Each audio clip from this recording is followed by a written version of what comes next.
Masaya, masaya.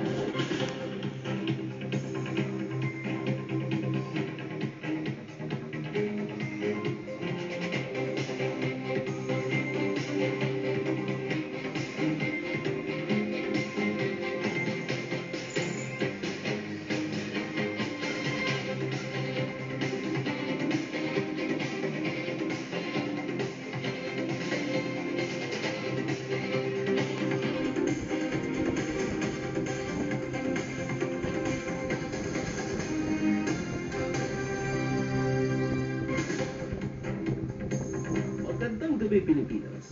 Simulan natin ang balitaan kaugnay sa dagdag singil ng Meralco. Mahigit 2 pisong singil sa kuryente. Yan ang panibagong inanunsyo ng Meralco ngayong buwan ng Hulyo.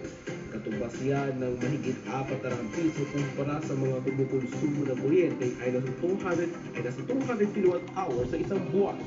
Bukod sa dagdag generation charge, tuloy pa rin ang pagpataw sa inutay-utay ng dagdag singil mula Hunyo hanggang Setyembre.